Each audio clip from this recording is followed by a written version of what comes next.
Hello, friends. Welcome to this episode of Money on Your Mind. This is where we answer your questions that you submit on forethoughtplanning.com. And this question comes, and I think can reach just about anyone.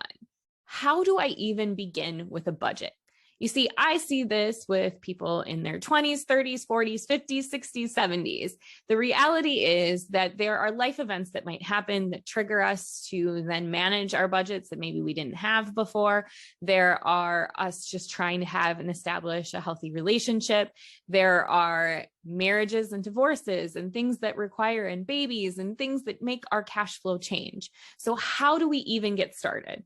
Well, first of all, you need to understand, what do you own and what do you owe? Take out a good piece of paper or an Excel document and start writing down every one of your obligations. What are you making payments towards? What are the total balances that you owe? And then what are the total assets that you have? So your checking account, your banking account, your savings account, your 401k, your retirement plans, your investment accounts, your digital currencies, all of the assets that you have. You can put that on a good piece of paper. Then on another piece of paper, step 2 is understanding what's going in and what's coming out. For every single one of those liabilities that you have, what is it that you have to pay every single time? For every asset account that you have, what are you adding to it? What are you saving every single month? And then what is your income?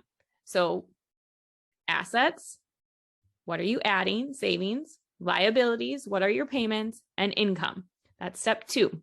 Once you have those all together, then step 3 is kind of putting them all together in a space where you can manage those. I recommend using a software or something that will help keep track, and you don't have to then go back to the old school way of using a checkbook and writing everything down. Now, you still want to manage it as if it's a checkbook, just you don't have to do it via paper. Many of your financial institutions or credit card companies allow for you to be able to do that now, so you don't necessarily have to do it on your own. You do have to spend time in it though. So the third piece and the fourth piece kind of go together.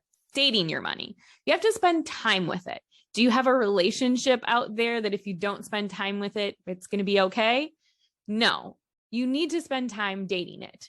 So that means spending it on a regular basis together, going through, categorizing where your living expenses are and what's important to you. Then realizing, are there areas that maybe I'm overspending in? Tracking that. So we help our clients do a 3-month snapshot every time we meet with them, understanding what their averages are and understanding maybe where are those buckets that they're spending a little too much, or maybe can we increase savings to get to their goals faster? What are the different areas that you can do that? Now you might be saying, Shannon, I don't have that. I'm just trying to understand, how do I start saving? What does that even mean? So step 5 is really just understanding 3 different buckets. So often in the industry, what we say is the 50-30-20 rule. And this is going to flex and change for every single individual depending on what your goals are. So you need to also understand what's important to you. What do you need to save for? Are there big trips that you want to take? Is there an addition to a home? Is there a down payment on a second home or a first home? Is there a business transition or a business that you would launch? All of these different things might change the ratio of the 50-30-20. But a starting point is 50% on your needs. So needs are your lifestyle expenses, your housing, your car, your groceries. And for some individuals like myself, that still would be fitness, therapy, health, and wellness. You have to understand what specifically you can afford in those spaces. You can also work out. You don't have to work out at the fanciest gym though, my friends. You can also work out at home and save some money that way. The 30% needs to go to wants. So considering that as, maybe a trip or travel or saving towards a different goal. It might not be that you are spending money in that space every single month, and maybe you're taking some of that 30% and socking it away for a goal that you're going to have later, maybe in a couple of months.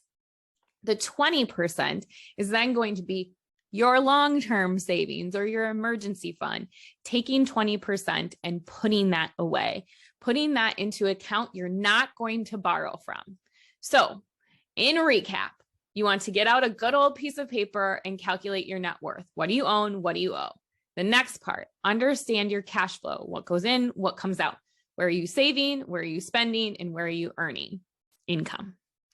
Then you want to be able to establish a system where you're going to regularly date your money. So 3 and 4 kind of go together. How are you going to spend time with your money, and what systems are you going to put in place to hold yourself accountable? And lastly is employing that 50-20 or 50-30-20 rule.